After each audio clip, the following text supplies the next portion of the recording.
What was your family's most creative punishment? My father believed that women who misbehaved needed to lose a tooth for every offense. By the time I turned 18, my mother was missing half her mouth, and my older sister could barely chew solid food anymore. Dad kept the pliers in a special wooden box on the mantel like they were something to be proud of. He'd inherited them from his father, who'd inherited them from his father before that. 4 generations of keeping our women in line, he'd say, while polishing the metal until it gleamed. My brothers would nod along like this was completely normal, while us girls stayed silent because speaking up counted as misbehavior. The rules for what counted as misbehavior changed depending on Dad's mood. Burning dinner was always 1 tooth. Talking back was 2 teeth. Looking at him wrong when he was drunk could be 3 teeth depending on how drunk he was. Mom had lost her first tooth on their wedding night for crying too loudly. She'd lost 6 more over the years for various infractions like asking for grocery money or suggesting they visit her parents for Christmas. My sister Claire lost her first tooth at 13 for wearing lipstick she'd gotten from a friend at school. Dad had spotted the faint pink residue even after she'd tried to wipe it off in the bathroom. He'd called all of us into the living room for the ceremony like he always did. My brothers held her arms while Dad got his pliers, and Mom just stood there with tears rolling down her face, because crying silently wasn't considered misbehavior, but trying to intervene was worth at least 2 teeth. I learned to be invisible after watching what happened to Claire. Never spoke unless spoken to directly. Never made eye contact. Never did anything that could be interpreted as defiance. But perfection was impossible in our house because Dad would find reasons to punish us, even when we'd done nothing wrong. He'd claim we'd given him a look, or had an attitude in our voice that only he could detect. Mom tried to protect us in small ways without directly defying him. She'd warn us when he was in a particularly bad mood so we could hide in our rooms. She'd take blame for things we'd done, hoping he'd be satisfied with punishing just her. By the time I was 16, she was missing 12 teeth and could barely eat anything harder than soup. She covered her mouth when she talked and never smiled anymore. My sister Claire lost 4 more teeth over the next few years. 1 for coming home 5 minutes past curfew. 1 for getting a B on her report card instead of straight A's. 2 for refusing to quit her after-school job when Dad decided she was getting too independent.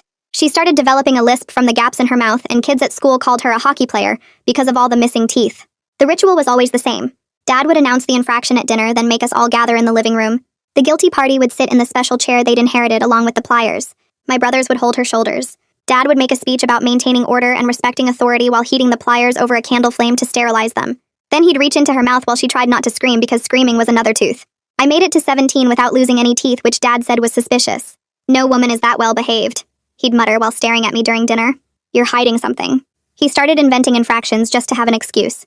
I'd apparently looked at him disrespectfully even though I hadn't looked at him at all. I'd walked too loudly on the stairs. My breathing was aggressive. He was building up to something and everyone knew it. Things changed when our cousin visited from the city and saw Mom's destroyed mouth. She pretended everything was normal during dinner, but I saw her taking pictures when she thought no one was looking. 2 days after she left, we had cops at our door. Someone had reported suspected abuse. Dad was calm as he explained that the women in our family had genetic dental problems, and he showed them forged medical records he'd been preparing for years just in case. After the cops left, Dad called a family meeting. "Someone in this house contacted outsiders," he said while looking directly at me. "That's the ultimate misbehavior." I protested that I hadn't done anything, but he'd already decided I was guilty. 10 teeth, he announced. All at once, tonight. Mom actually gasped out loud, which earned her 2 more teeth for the outburst. That night, they prepared everything while I sat in my room trying not to throw up from fear. 10 teeth would destroy my mouth. I'd look like a monster. I'd never be able to eat normally again. Mom snuck into my room after midnight when Dad was drinking with my brothers. "Run," she whispered through her ruined mouth. "Take Claire and run now while they're distracted." But Claire was too broken to run. She just sat in her room staring at nothing like she always did. I could hear Dad calling my name from downstairs. My brothers were coming up to get me. Mom was crying and begging them to wait until morning, but Dad said justice couldn't wait. They dragged me down to the living room where the chair was waiting. Dad had the pliers ready, and my brothers took their positions. "Open wide," Dad said with a smile that showed all his perfect teeth. "This is what happens when women forget their place in this family." Mom screams like something broke inside her and throws herself sideways into the bookshelf. Books and picture frames crash to the floor in a mess of glass and paper. Dad and my brothers all turn toward the noise at the same time. I don't think, just move. I throw my body sideways out of the chair and my shoulder hits the floor hard. I'm crawling before I even register the pain, scrambling across the carpet toward the hallway on my hands and knees. My brother Mark lunges for my ankle, but his fingers just brush my pajama pants. I'm already pulling myself up using the doorframe, already running. I take the stairs 3 at a time and my bare feet barely touch the steps. Dad roars something behind me, but I can't make out the words over the sound of my own breathing. I hit the back door at full speed and don't even try to turn the handle properly. Just slam my whole body against it until it flies open. The cold night air hits my face and arms like a slap. I'm running across our yard in just my pajamas and bare feet. The grass is wet and cold under my feet. I can hear Dad's voice getting closer behind me. I don't look back, just run harder toward the road. My lungs start burning after the first block. The gravel road cuts into my feet and I can feel something warm running between my toes that's probably blood. I keep running anyway because stopping means going back to that chair. I make it 2 streets over before my legs start shaking so bad I have to stop. There's a truck parked along the curb and I duck behind it, pressing my back against the cold metal. My hands shake so badly I almost drop my phone when I pull it from my pajama pocket. I dial 911 and try to whisper, but my voice comes out shaky and too loud. The dispatcher answers and I tell her my address and that I need help right now. She tells me to stay on the line and asks where I am exactly. I describe the truck and the street name that I can barely read in the dark. She says police are 3 minutes away and to stay hidden. She keeps talking to me in this calm voice, asking my name and if I'm hurt. I tell her my feet are bleeding, but that's not the important part. I can hear Dad's truck engine somewhere close, driving slow like he's searching. The sound gets louder and then quieter and then louder again as he circles the blocks. I press myself smaller against the truck's wheel well, trying to disappear. The dispatcher keeps asking me questions about what happened and I answer in whispers, telling her about the pliers and the chair and how I ran. She doesn't sound shocked or like she thinks I'm lying. She just keeps talking in that steady voice and telling me help is almost there. 2 patrol cars turn onto the street with their lights off. I can see them rolling slow toward where I'm hiding. The female officer gets out first and finds me still crouched behind the truck. I'm shivering so hard my teeth are chattering even though it's not that cold. She wraps her jacket around my shoulders while her partner talks into his radio. They position both patrol cars between me and the direction of my house, blocking the view. The female officer asks if I can walk and I nod even though my feet hurt really bad. They help me into the back of one car and the partner calls for an ambulance. The emergency room is bright and too warm after being outside. A doctor named Autumn Wise comes in and starts examining my feet under the lights. She takes pictures of the cuts from the gravel and then notices the old scars on my arms. She asks gentle questions about where those came from while she cleans the gravel out of my cuts with tweezers. I tell her about the ceremonies and how my brothers would hold our arms during the tooth extractions. She doesn't interrupt or act like she doesn't believe me. She just keeps cleaning my feet and taking more pictures of the scars. I find myself telling her everything because she actually listens. I tell her about Mom's missing teeth and Claire's lisp and the wooden box on the mantle.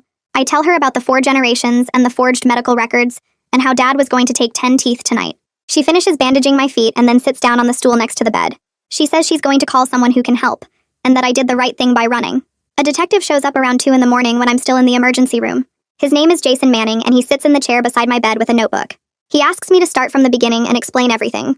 I tell him about the pliers and the chair and how it's been happening for generations. He doesn't act shocked or like this is too crazy to be real. He just writes everything down and asks specific questions about dates and how many times it happened. He treats my story like it matters instead of like I'm some kid making things up. When I finish talking, he asks about Mom and Claire. He wants to know if they're still at the house. I tell him yes and start crying because I left them there with Dad. Manning says he can send officers to check on them if I want. I'm scared that a welfare check will make everything worse. Dad will know I talked and he'll punish them. But Manning says they'll be careful and just ask to see that everyone is okay. They won't mention me or say why they're really there. I agree because I need to know if Mom and Claire are safe. Manning steps out to make the call and I sit in the hospital bed staring at my bandaged feet. The officers come back about an hour later. Manning returns to my room and sits down again. He says Dad refused to let them inside the house. Dad showed them those fake medical records again and said everyone was asleep and fine. The officers couldn't force their way in without a warrant. Manning's jaw gets tight when he tells me this. He says we need more evidence to get a warrant, but right now the priority is keeping me safe. I ask what happens next and he explains about protective orders and investigations. A victim advocate arrives right when the sun is coming up. His name is Tanner Owens and he's carrying a bag with clothes and toiletries. He sits down and explains that I'll be going to an emergency shelter. The location is confidential so Dad can't find me there. He breaks down what happens next with protective orders and investigations, making it sound less scary by going through each step. He tells me I'll meet with a judge and probably have to tell my story again. He says it's normal to feel scared, and that he'll be there to help me through each part. The clothes he brought are basic things like jeans and a t-shirt and a toothbrush. Everything feels surreal, like this is happening to someone else and I'm just watching. Tanner drives me to the shelter while the sky is still dark and the streets are empty. The building looks normal from outside, just a regular house in a quiet neighborhood, which I guess is the point so nobody knows it's there. A staff member meets us at the door and leads me upstairs to a small room with a bed, a desk, and a window with bars on it. She shows me how the lock works and hands me the only key. I stand there holding this tiny piece of metal and something breaks inside me because I've never had a door I could lock before.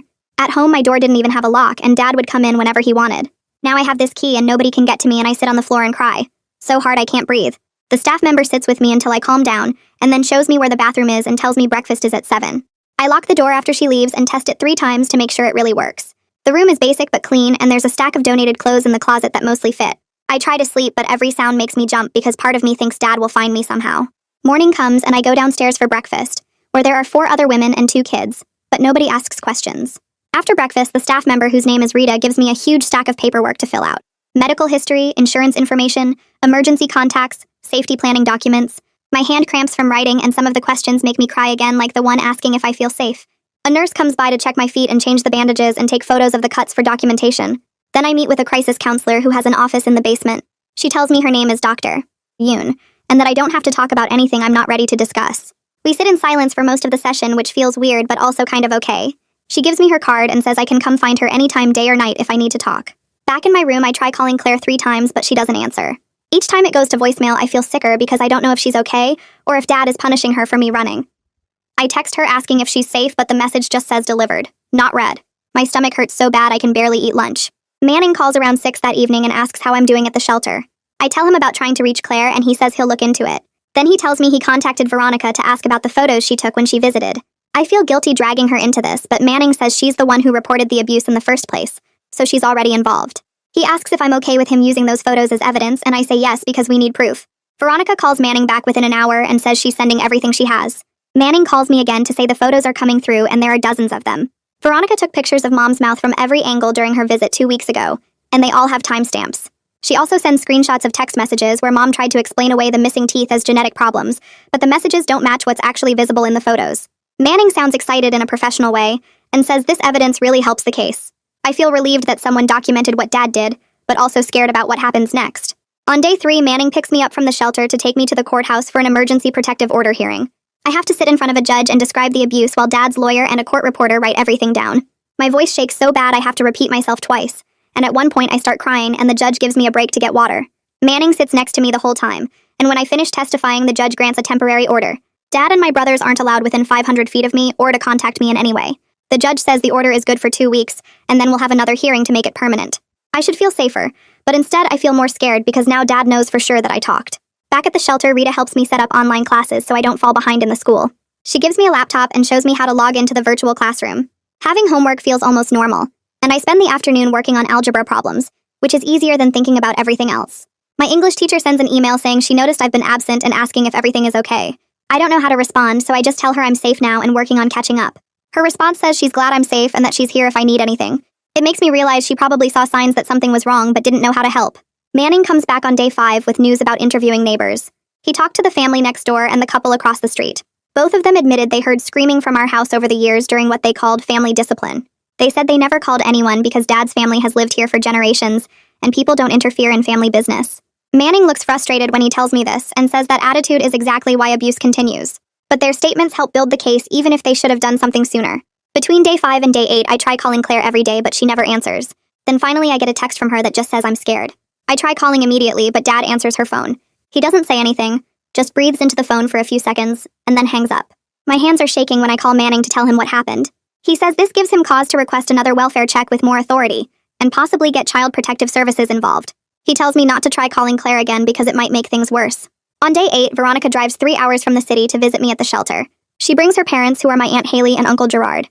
I haven't seen them in years because Dad didn't like us having contact with Mom's side of the family. They hug me carefully like I might break, and Aunt Haley cries while holding my face in her hands. Uncle Gerard keeps saying he's sorry they didn't know and didn't help sooner. Veronica tells me I can come stay with them in the city if I want, and that their door is always open. The offer makes me cry because I didn't know I had anywhere else to go. Manning shows up at the shelter that same afternoon to interview Veronica in person about what she observed during her visit. They sit in the common room while I wait upstairs, and afterward Manning comes to tell me what she said. Veronica described how Mom covered her mouth constantly when she talked and barely ate any solid food at dinner. She said she suspected something was wrong, but didn't realize how bad it was until she saw Mom's teeth up close. She's been feeling guilty for not acting sooner, even though Manning tells her she did the right thing by documenting everything and reporting it. Veronica took those photos because she knew nobody would believe the truth without proof, and now that proof might be what saves Mom and Claire. The next morning, Manning calls to say the prosecutor wants to meet with me.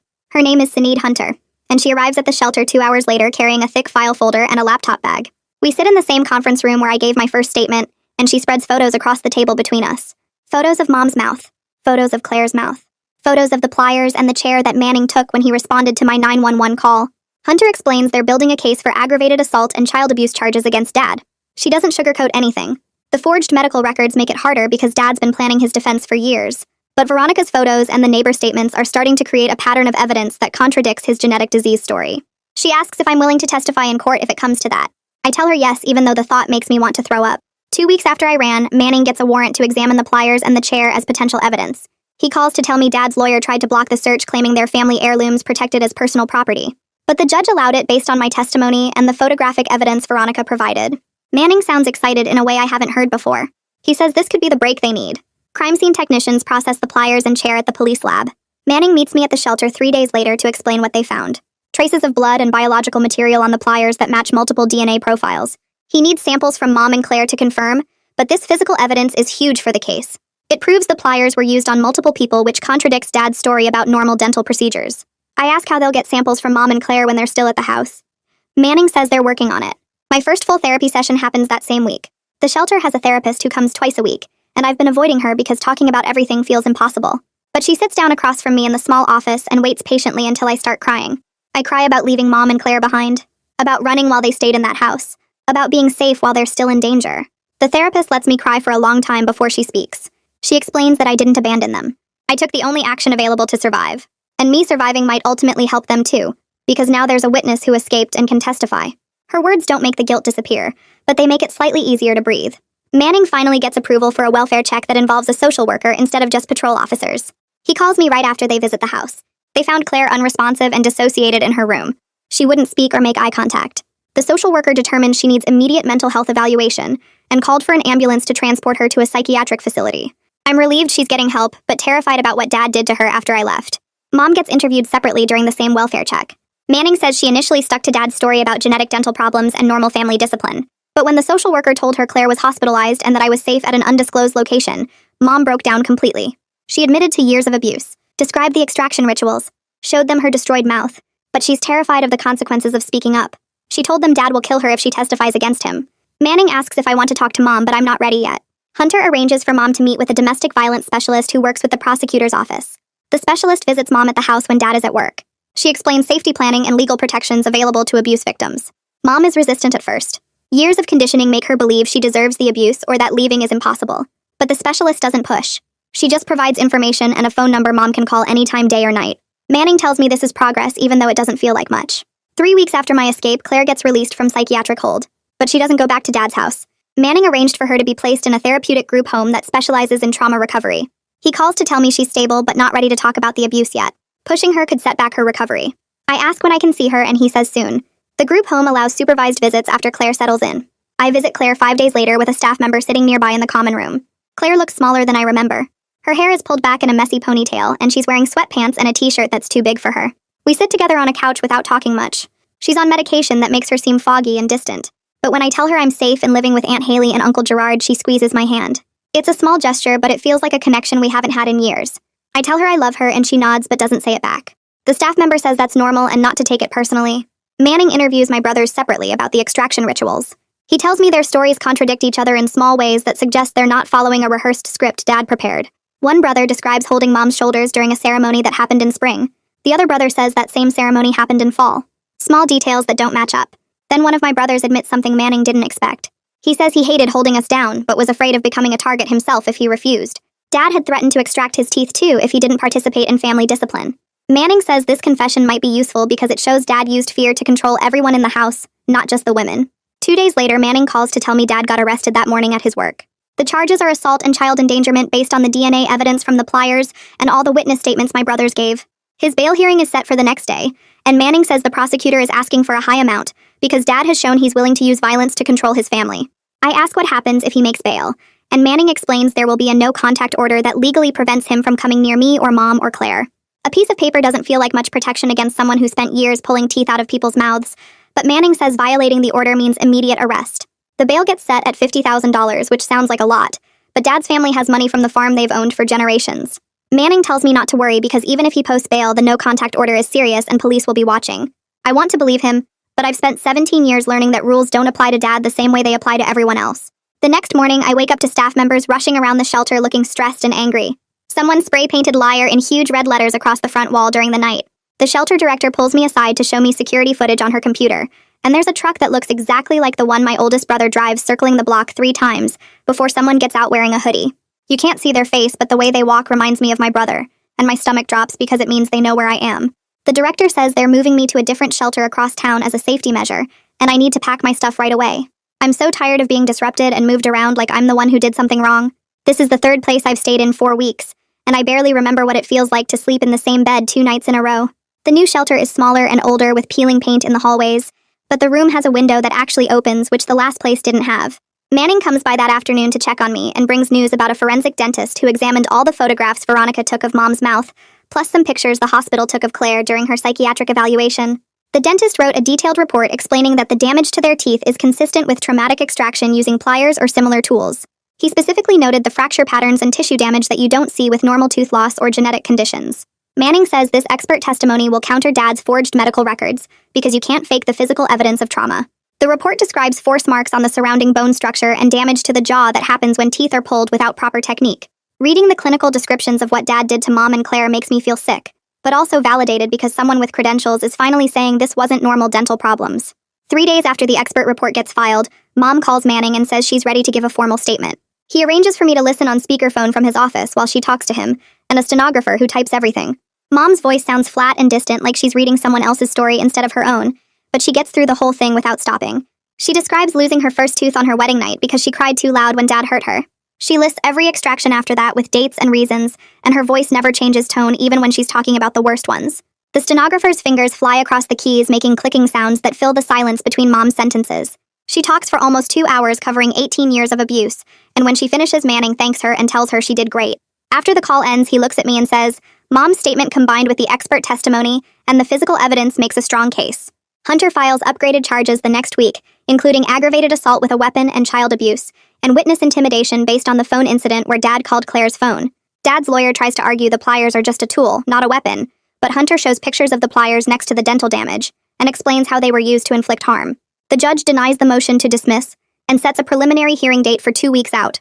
Manning explains this means the case is moving forward, and Dad will have to answer to all the charges in court.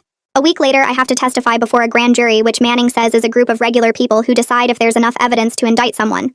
The courthouse is huge and intimidating with marble floors and high ceilings that make every sound echo. Tanner meets me in the waiting room and sits with me while I try not to throw up from nerves. He reminds me I'm just telling the truth about what happened, and the grand jury needs to hear my story to understand why Dad needs to face charges. When they call me in, I walk into a room full of strangers sitting in rows looking at me, and my hands start shaking. The prosecutor asks me questions about the pliers and the chair and the ceremonies, and I answer each one as clearly as I can. I describe the night I ran and the 10 teeth Dad planned to take, and how Mom created a distraction so I could escape. Some of the grand jury members look upset, and one woman in the back row wipes her eyes, but I keep talking because Tanner said getting through this is important. The whole testimony takes about 40 minutes, and when I'm done, the prosecutor thanks me and says I can go. Tanner is still waiting in the hallway, and he tells me I did really well, even though I felt like I was going to pass out the whole time. 2 days later, Manning calls with news that the grand jury returned indictments against Dad on multiple felony counts. They also indicted both my brothers as accomplices for their role in holding us down during the extractions. My brother's lawyer contacts Hunter immediately to negotiate a plea deal where they'll testify against Dad in exchange for reduced charges. Manning says this is good because their testimony will show the pattern of abuse and how Dad controlled the whole family through fear and violence. Claire's therapist calls me that same afternoon to say Claire had a major setback after learning about the indictments. She stopped eating 3 days ago and keeps saying Dad is going to kill her for talking to the police even though he's in jail and can't get to her. The therapist and staff are working with her around the clock, trying to help her understand the legal system is protecting her, not punishing her. They're using medication to help with her anxiety, and slowly she's starting to eat small amounts of food again. Hearing about Claire's setback makes me feel guilty for starting this whole process, even though I know rationally that running away was the only choice I had. Manning arranges for Aunt Haley and Uncle Gerard to take me in since the shelter is only meant for short-term stays. They drive down to pick me up and help me pack my few belongings into their car.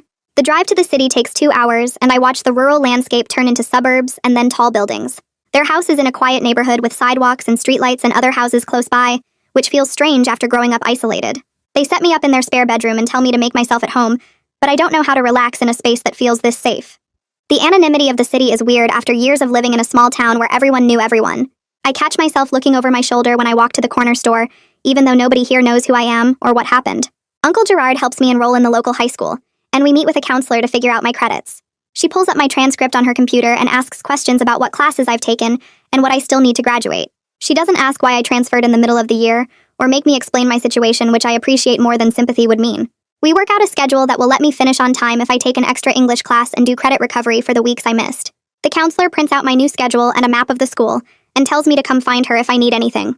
Walking out of her office, I feel like maybe I can actually do this and have a normal senior year, even though nothing about my life is normal anymore. Manning calls me 2 days after I start at the new school to say Mom finally agreed to testify against Dad. She took an immunity deal in exchange for her full cooperation with the prosecution, and they're moving her into transitional housing with support services built in. The Victim Compensation Fund approved her application for dental reconstruction, which means she can start getting implants to replace the teeth Dad took over the years. Manning sounds pleased when he tells me this because Mom's testimony will be crucial for the case, and having her as a cooperative witness instead of a hostile one changes everything. He also mentions that one of my brothers accepted a plea deal that morning.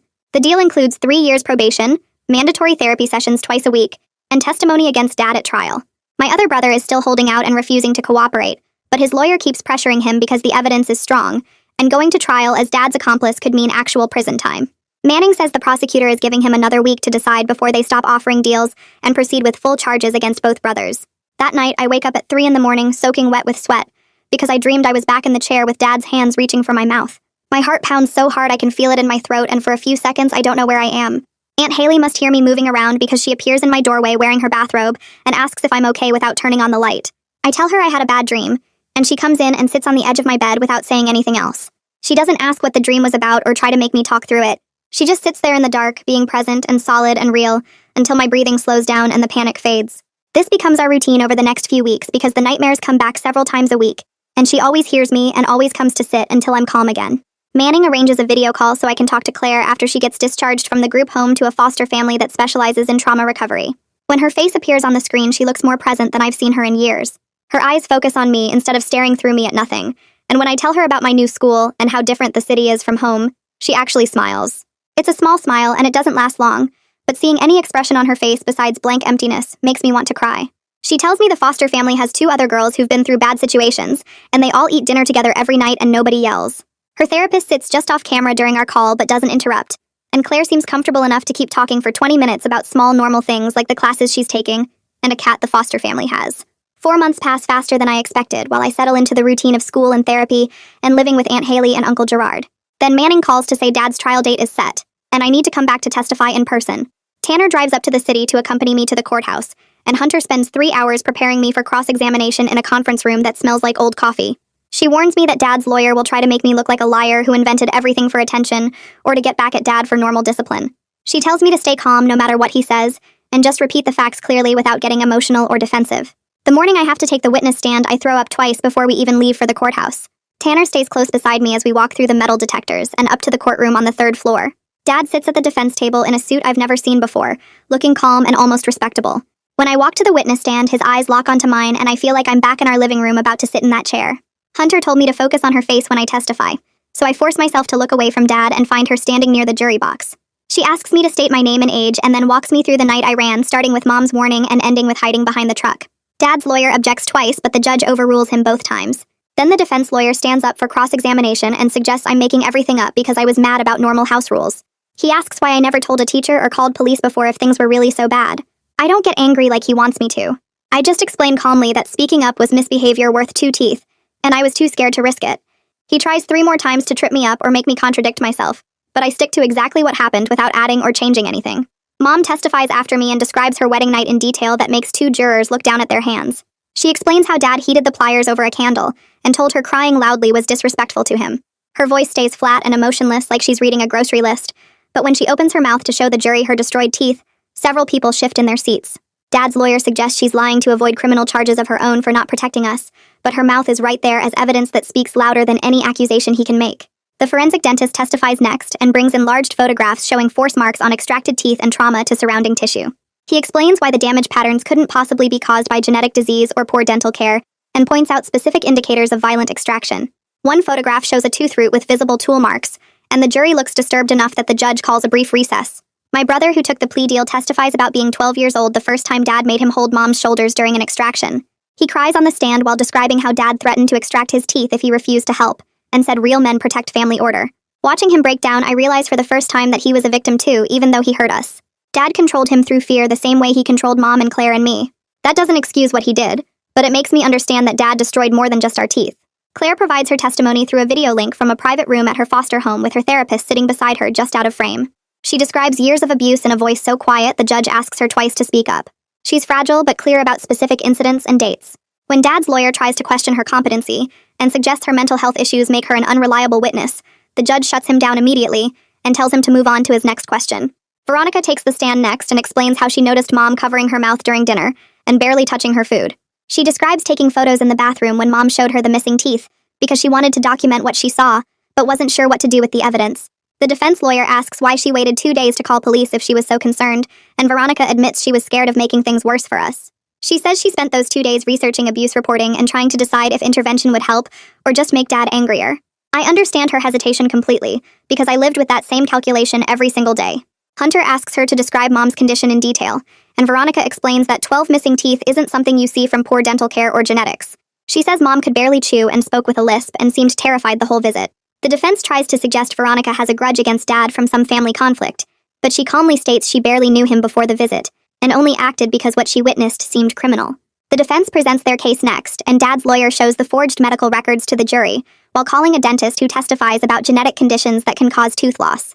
This dentist explains various diseases and disorders that affect teeth, and admits it's theoretically possible for multiple family members to have similar dental problems. But when Hunter cross-examines him, she asks if he ever personally examined any of us, and he admits he never met us. She asks if the medical records show any actual genetic testing or just claims of family history, and he acknowledges there's no lab work. Hunter shows him the forensic photos of extracted teeth with tool marks, and asks if genetic disease leaves metal scraping on tooth roots. He admits it doesn't. She asks if genetic conditions cause trauma to surrounding gum tissue consistent with forced extraction, and he says no. By the end of his testimony, the defense's medical expert has basically confirmed that our injuries don't match any natural disease process. The trial runs for 3 full days with both sides presenting evidence and calling witnesses. Hunter's closing argument walks the jury through every piece of physical evidence, starting with the pliers that have 4 different DNA profiles on them. She describes the photos of our mouths and the forensic analysis of trauma patterns. She reminds them of testimony from me and Mom and Claire and my brother, who all described the same ritual in the same chair with the same tools. She explains that the defense wants them to believe in an impossible coincidence, where 3 women in one family all developed identical dental problems, that somehow required the father to keep extraction pliers as a family heirloom. She tells them the evidence proves systematic violence beyond any reasonable doubt. The defense's closing argument claims we're all lying to escape consequences for our own failures, and that Dad is a traditional father being persecuted for maintaining family discipline. His lawyer suggests the DNA on the pliers could be from legitimate dental emergencies, where Dad helped during actual medical crises. He points to the medical records as proof of genetic problems, and argues that the prosecution is criminalizing a father's attempts to help his family. The jury gets the case after lunch on the 3rd day, and we all wait in a victim conference room while they think it over. Tanner brings sandwiches, but I can't eat anything because my stomach is twisted in knots. Mom sits very still staring at her hands, and I wonder what she's thinking after spending so many years believing this was normal. 6 hours later, the bailiff calls us back to the courtroom because the jury has reached a verdict. My legs shake walking back into that room, and I have to focus on breathing normally. The jury foreman stands up when the judge asks if they've reached a verdict and says they have. The judge asks about the first count of aggravated assault, and the foreman says guilty. The second count of aggravated assault gets the same answer. Child abuse guilty. Witness intimidation guilty. The foreman reads guilty 12 times for 12 different charges, and Dad just sits there with no expression on his face like he's watching a boring movie. I feel something loosen in my chest that's been tight and hard for years. It's not happiness exactly because there's too much damage for happiness, but it's relief that someone finally believed us. The judge thanks the jury and sets a sentencing hearing for 2 weeks from today. Hunter catches up with us in the hallway and asks if I want to give a victim impact statement at sentencing. I'm scared of being in the same room with Dad again and having to speak while he stares at me, but I also want him to hear directly from me how his actions destroyed our family and took away our ability to feel safe. I tell Hunter I'll do it, and she says she'll help me prepare a statement that covers what I want to say. Mom decides she wants to give a statement too, and Hunter explains that Claire can submit a written statement that the prosecutor will read since she's not ready to attend in person. The 2 weeks pass in a strange blur where I'm living at Aunt Haley's house going to my new school, but my mind is stuck on what I'm going to say at sentencing. I write about 15 different versions of my statement before I find words that feel true. Aunt Haley helps me practice reading it out loud so I don't freeze up in court. The sentencing hearing is in the same courtroom, and I sit in the front row with Mom while we wait for the judge to come in. Dad is brought in wearing jail clothes, and he looks thinner than I remember, but his face still has that same cold expression. The judge asks if any victims want to make statements before sentencing, and Hunter calls me first. I walk to the podium with my paper shaking in my hands and start reading about how I learned to make myself invisible in my own house. I describe never knowing which version of Dad would come home each night and how I still flinch when I hear loud voices or heavy footsteps. I explain that I can't eat dinner with other people without feeling panic, because dinner was when Dad would announce who was getting punished. My voice cracks a few times, but I get through the whole thing while Dad stares at me with no emotion. Mom reads her statement next about losing her ability to smile and eat normally, and how she covered her mouth for years because she was ashamed. She talks about her wedding night, and how she thought marriage was supposed to be about love and partnership, but instead she got violence and control. Hunter reads Claire's statement, which describes years of abuse and how she still has nightmares about the chair and the pliers. Claire wrote that she's working on recovery but doesn't know if she'll ever feel completely safe again. The judge listens to all 3 statements without interrupting, and then asks Dad if he wants to say anything before sentencing. Dad stands up and says he was just maintaining family order the way his father taught him, and that modern society has lost respect for traditional family structures. He doesn't apologize or show any understanding that he hurt us. The judge's face gets hard, and she tells Dad that his actions constitute torture, and that no tradition justifies systematic violence against family members. She sentences him to 15 years in prison, followed by 10 years of probation, with mandatory anger management and mental health treatment. She orders him to pay money for our dental work and therapy, though Hunter warned us we probably won't see much of that. My brother, who testified and took the plea deal, gets probation with intensive supervision and mandatory therapy. The judge says she considered his age when Dad started forcing him to participate, and the control Dad had over him. My other brother, who refused to cooperate, gets 3 years in prison as an accomplice. The judge tells him he made choices to participate, even though he was also a victim of Dad's control, and those choices have consequences. After sentencing, Tanner meets with Mom and me to help us apply for victim compensation funds that will cover dental work and therapy and some living expenses.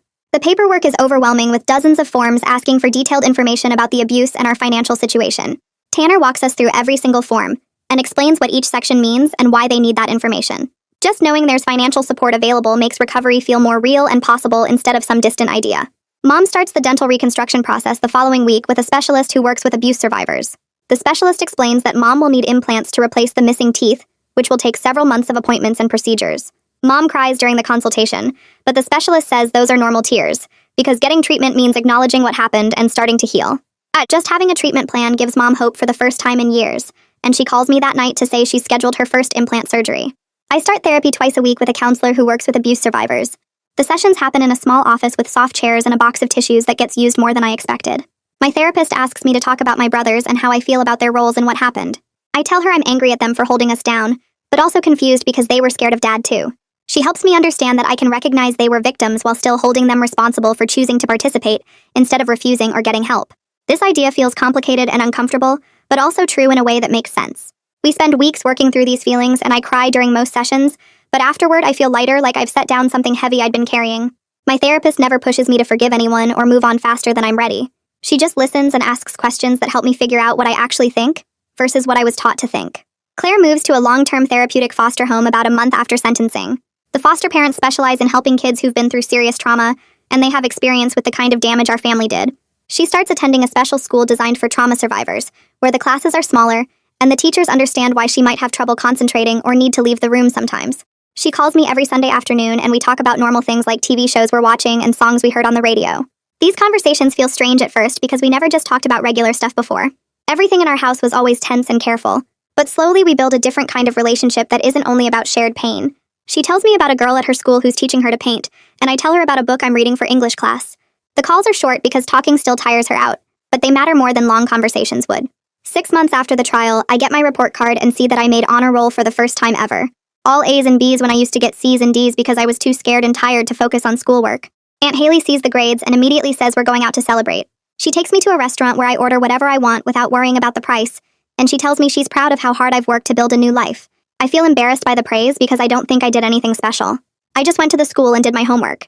But she says that doing normal things after trauma isn't easy, and I should recognize my own strength. The dinner feels good in a quiet way that's different from big dramatic moments. Just sitting in a restaurant eating good food and talking about my future, like I actually have one. Mom sends me a photo one afternoon showing her smiling with her mouth full of new teeth. The first phase of her dental reconstruction is complete, and she looks completely different. Younger somehow and lighter, like years of weight lifted off her shoulders. She can eat solid food again without pain, and she doesn't cover her mouth when she talks anymore. The text with the photo says she started volunteering at a domestic violence shelter helping other women who are trying to leave dangerous situations. She meets with them one-on-one and shares her story so they know recovery is possible even when everything feels hopeless. I call her after seeing the photo and she sounds happier than I've heard in years. She talks about the women she's helping and how good it feels to turn her experience into something useful. I tell her I'm proud of her and mean it completely. My school counselor helps me start applying to colleges during my senior year. We focus on schools that have strong support services for students with trauma histories, because I know I'll need help adjusting to college life. The counselor shows me information about campus counseling centers and student support groups and schools with programs specifically for survivors. A year ago, the idea of going to college felt impossible, like something that happened to other people, but not to girls like me. Now it feels like a real future I can actually work toward. I fill out applications and write essays about overcoming challenges and request transcripts from my old school. The process is overwhelming with deadlines and requirements, but the counselor breaks everything into small steps. Each application I submit feels like proof that I'm building something new. Claire visits me and Aunt Haley for a weekend in early spring. Her foster parents drive her to the city and drop her off Friday evening. We spend the weekend doing normal sister things like watching movies on the couch and baking cookies that turn out slightly burned but taste good anyway. She's still in therapy and taking medication for anxiety and depression, but she seems more present than before. More like a person, and less like a ghost. Saturday night, we're watching a comedy, and I make some stupid joke about the main character, and Claire actually laughs. A real laugh that sounds surprised, like she forgot she could do that. The sound is so beautiful I almost cry, but I don't because I don't want to make the moment weird. We just keep watching the movie and eating our burned cookies and being sisters in a way we never got to be before. Manning calls on a Tuesday to tell me that Dad filed an appeal of his conviction. His lawyer warned us this would probably happen because convicted people almost always appeal. Hunter gets on the phone too and explains that the appeal likely won't succeed because the evidence against Dad was overwhelming. Multiple witnesses, physical evidence, expert testimony, all of it pointing to systematic abuse over years. But the appeal means the case isn't completely over yet. There will be more legal proceedings and possibly another hearing where we might have to testify again. I feel my stomach drop when Manning tells me this because I thought we were done. I thought sentencing meant it was finished and we could move forward. But apparently legal cases don't end cleanly like I hoped. They drag on with appeals and motions and more waiting. Manning promises to keep me updated on everything and says I probably won't have to testify again, but he can't guarantee it. After the call, I sit in my room feeling tired in a deep way that sleep won't fix. My English teacher assigns an essay about overcoming adversity, and I decide to write about my experience escaping abuse. I don't use real names or identifying details, but I write about the fear and the running and the slow process of building a new life. The teacher reads it and asks if she can submit it to a writing contest for survivors. I agree, even though the idea of strangers reading my story makes me nervous. A few months later, I find out I didn't win the contest, but my essay gets published in a collection of survivor stories.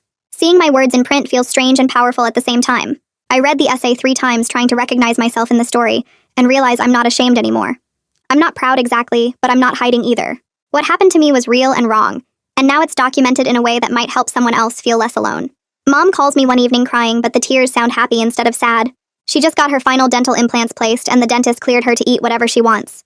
She tells me she ate an apple that afternoon for the first time in years.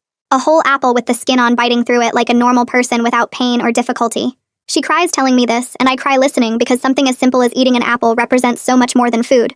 She also mentions she started dating someone she met at the domestic violence shelter support group, a man who left his own abusive marriage and understands what recovery looks like. She's taking things very slowly because trust is hard after what Dad did, but she's allowing herself to imagine a different kind of relationship, one based on respect instead of fear. I tell her I'm happy for her and I mean it, even though part of me worries she'll get hurt again. But she's an adult making her own choices, and all I can do is support her. On the 1-year anniversary of my escape, I visit the shelter where I first stayed after running from Dad. The staff members remember me and hug me carefully, asking how I'm doing. I thank them for helping me that first terrible night when I showed up barefoot and shaking. They tell me they're glad I'm safe now and ask about my plans for the future. Tanner happens to be at the shelter meeting with a new client, and he comes over to say hello. He tells me I was brave for running and for testifying and for rebuilding my life. I shake my head and explain that I wasn't brave at all. I was desperate and terrified and just trying to survive. Sometimes desperation looks like courage from the outside, but it doesn't feel courageous when you're living it. It feels like panic and instinct and doing the only thing possible in an impossible situation. Tanner listens and nods and says that maybe courage and desperation aren't as different as people think. Maybe they're both just different words for refusing to give up. I don't know if I agree, but I appreciate him listening without arguing. We talk for a few more minutes about my school and Claire's progress and Mom's dental work. Then I leave the shelter and walk to Aunt Haley's car, feeling grateful for everyone who helped me get from that desperate night to this ordinary afternoon. A few weeks later, I attend Claire's graduation from her therapeutic school program. The ceremony is small and quiet, with just the students and their families in a community center room decorated with handmade banners. Claire walks across the little stage to accept her certificate, and she's smiling for real, not the fake smile she used to wear at home. Afterward, she comes over and hugs me tight, something she hasn't done in years. She tells me she's going to regular high school next fall with support services in place, and that she's nervous but ready. Then she says something that makes my chest feel warm. She wants to be a therapist someday to help other kids like us. I tell her she'll be amazing at it, and I mean every word because she understands what it's like in a way most people never will. These days, I'm sleeping through most nights without nightmares, which still surprises me when I wake up and realize I made it through. When I do wake up afraid, heart racing, and hands shaking, I can calm myself down now. I remind myself that I'm safe in Aunt Haley's house. I remind myself that Dad is in prison where he can't hurt anyone. I remind myself that I have people who love me and want me to be okay. The fear doesn't disappear completely, and maybe it never will. But it's not the loudest voice in my head anymore. It's just one voice among many, and I can choose which ones to listen to. That feels like the truest kind of freedom I've ever known.